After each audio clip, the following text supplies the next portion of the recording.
Bonjour, alors Marie-Hélène Rizy, bienvenue sur mon site. Puis celles d'entre vous qui ne connaissez pas encore ce que je fais, bien je vous invite à aller sur marieheleneRizy.com si vous n'y êtes pas déjà.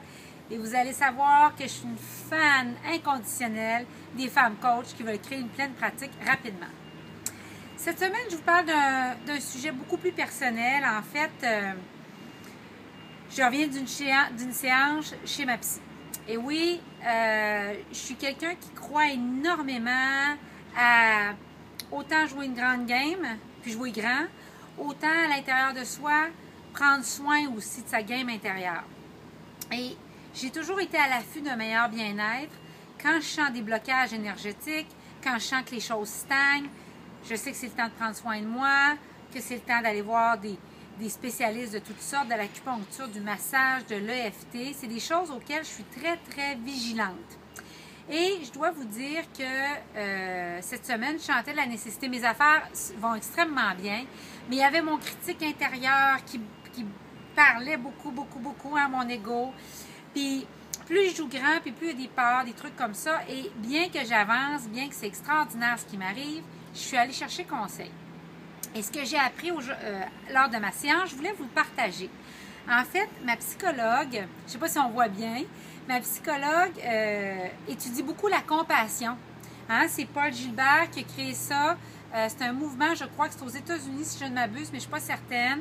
Et c'est le rôle de la compassion en thérapie. Et il est arrivé avec ses études qu'on avait 3 systèmes.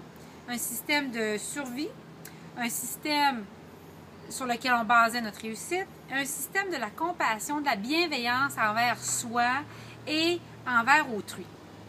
Et dans les enfances, comme moi j'ai vécu, que vous avez peut-être vécu, j'ai pas ce système-là de compassion envers moi. Alors, quand je réussis comme je suis en train de le faire et comme vous êtes probablement en train de le faire aussi, et qu'on se met à réussir, puis en plus ça goûte le miel, puis c'est aligné vers la mission de vie, le danger, c'est que la survie se met à crier énormément. Je ne parle pas d'ego ici qui est en train de dire « Ah ben, t'es qui toi pour jouer grand? » Ça, je l'ai déjà adressé à un autre moment.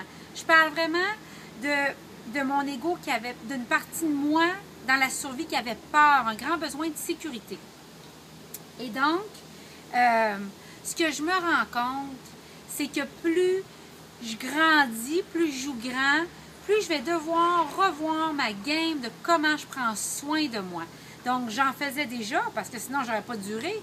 Mais je vais devoir, pour la rentrée, revoir mes horaires encore mieux, revoir comment couper ma journée de travail en différents blocs. Donc, pour prendre davantage soin de moi.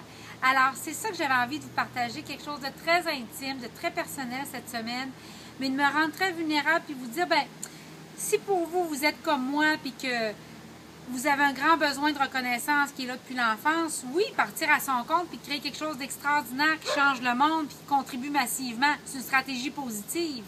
Mais vous allez devoir vraiment vous assurer aussi de devenir extrêmement vigilant, de revoir souvent comment vous prenez soin de vous.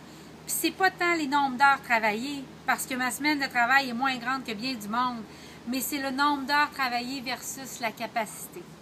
Alors, je vous souhaite là-dessus une excellente semaine, puis j'espère que mon vidéo vous aura aidé. Au revoir!